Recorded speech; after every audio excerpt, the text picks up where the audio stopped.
वो नैरेटिव जो आपसे छुपाया गया।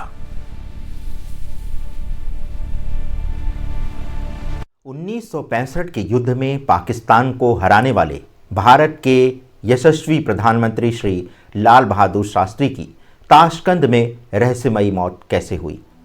क्या ये सच में हार्ट अटैक था या CIA और KGB के बीच उलझा हुआ एक अंतर्राष्ट्रीय भू राजनीतिक षड्यंत्र था?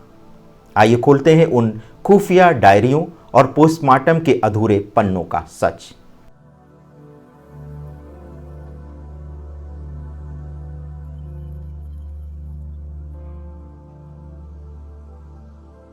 जनवरी 1966 भारतीय सेना पाकिस्तान के लाहौर शहर के दरवाजे तक पहुंच चुकी थी। पूरी दुनिया भारत के इस 5 फुट 2 इंच के प्रधानमंत्री लाल बहादुर शास्त्री जी का लोहा मान चुकी थी।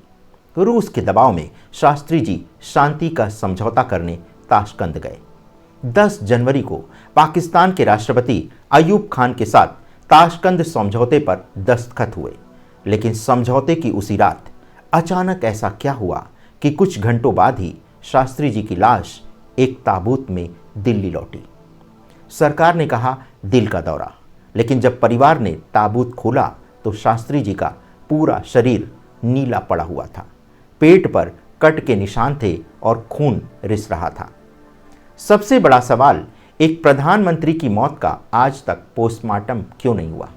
आज हम आपको उन अंतर्राष्ट्रीय खुफिया किताबों और फाइलों का सच दिखाएंगे जो चीख चीख कर कहती हैं कि ये मौत नहीं बल्कि आज़ाद भारत की सबसे बड़ी राजनीतिक हत्या थी। किसी भी मौत की गुत्थी सुलझाने का पहला कदम क्या होता है? पोस्टमार्टम। सरल भाषा में, अगर आपके मोहल्ले में किसी आम आदमी की मौत भी संदिग्ध हालत में हो जाए तो पुलिस बिना पोस्टमार्टम के लाश परिजनों को नहीं सौंपती। लेकिन यहाँ देश के प्रधानमंत्री की मौत विदेश की धरती पर हुई थी और उनका पोस्टमार्टम ना तो रूस में किया गया और ना ही भारत में। क्यों? अनुज धर, जो भारत के एक प्रसिद्ध खोजी पत्रकार और लेखक हैं, उन्होंने अपनी किताब your prime minister is dead में शास्त्री जी के परिवार के बयानों को सबूत के आधार पर रखा है। शास्त्री जी की पत्नी ललिता शास्त्री जी और उनके बेटे सुनील शास्त्री ने बार बार कहा कि जब उन्होंने पार्थिव शरीर को देखा तो वो पूरी तरह से नीला और काला पड़ चुका था। उनके पेट और गर्दन के पीछे कट के निशान थे जिससे खून रिस रहा था। मेडिकल साइंस साफ कहता है कि सामान्य हार्ट अटैक में शरीर नीला नहीं पड़ता। शरीर नीला तब पड़ता है जब मौत जहर से हुई हो, और पेट पर कट के निशान का मतलब है कि वहां शरीर के अंदर से कुछ फ्लूइड या सबूत निकालने की कोशिश की गई थी ताकि जहर का पता ना चल सके। लेकिन सरकार ने परिवार की एक न सुनी और आनन फानन में शास्त्री जी का अंतिम संस्कार कर दिया गया। अब उस रात के घटनाक्रम पर आते हैं। 10 जनवरी की रात को शास्त्री जी को एक खास थर्मस में दूध पीने को दिया गया था।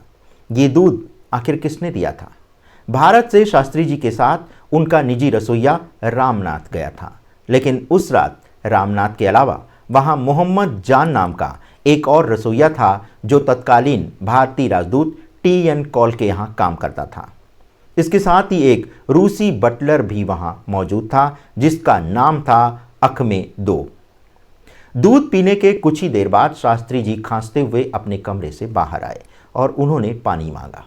कुछ ही मिनटों में उनकी मौत हो गई। और सबसे चौंकाने वाली बात क्या थी? जिस थर्मस से शास्त्री जी ने दूध पिया था वो मौत के तुरंत बाद गायब हो गया या उसे धो दिया गया। रूस की खुफिया एजेंसी KGB ने शक के आधार पर उस रूसी बटलर अखमे दो को गिरफ्तार भी कर लिया था, लेकिन बाद में उसे अचानक छोड़ दिया गया। क्यों? क्योंकि अगर रूसी बटलर से पूछताछ होती तो बहुत बड़े अंतर्राष्ट्रीय राज खुल जाते। जो सबूत यानी थर्मस जो सबसे अहम था उसे गायब कर दिया गया। अब सवाल उठता है कि शास्त्री जी को मारने में किसका फायदा था? क्या यह सिर्फ पाकिस्तान का काम था? बिल्कुल नहीं। इसका सुराग हमें अमेरिका की खुफिया agency CIA, central intelligence agency के एक पूर्व अधिकारी के इंटरव्यू में मिलता है। ग्रेगरी डगलस, जो एक अमेरिकी पत्रकार थे, उन्होंने अपनी किताब कन्वर्सेशन विद द क्रो में रॉबर्ट क्रॉली के टेप किए गए इंटरव्यू छापे थे। रॉबर्ट क्रॉली CIA का एक पूर्व शीर्ष अधिकारी था।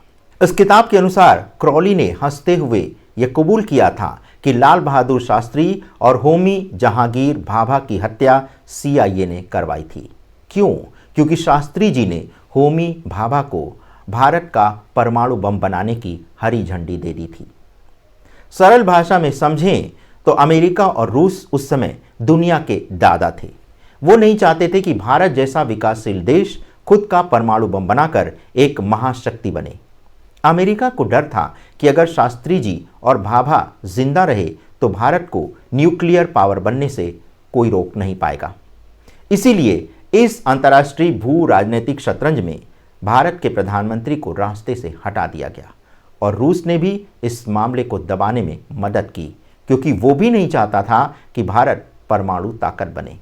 तो दोस्तों, लाल बहादुर शास्त्री जी की मृत्यु सिर्फ एक हार्ट अटैक नहीं थी, ये एक ऐसे प्रधानमंत्री की शहादत थी जिसने देश को जय जवान जय किसान का नारा दिया, जिसने देश को आत्मसम्मान से जीना सिखाया।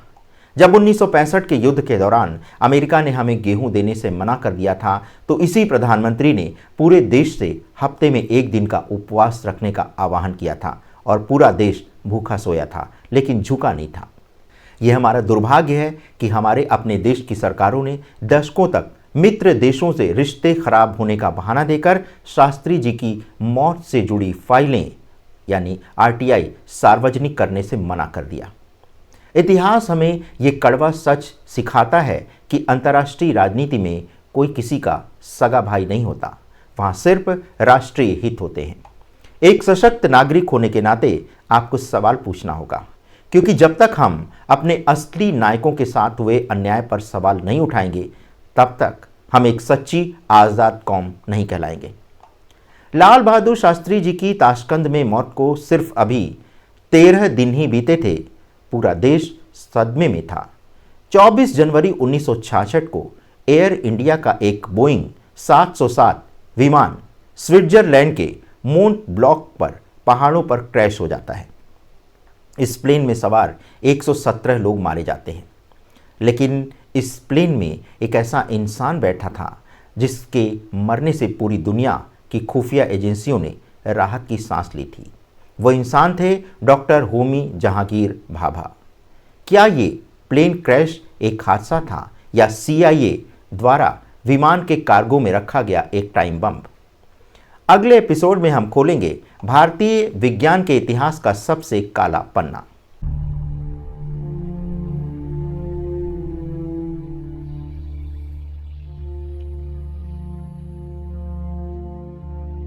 कैसे एक वैज्ञानिक की मौत ने भारत के परमाणु कार्यक्रम को 20 साल पीछे धकेल दिया। CIA के वो गुप्त दस्तावेज क्या कहते हैं? मिलते हैं अगले एपिसोड में। देखना मत भूलिएगा द प्राइम नैरेटिव, सच की एक नई आवाज़।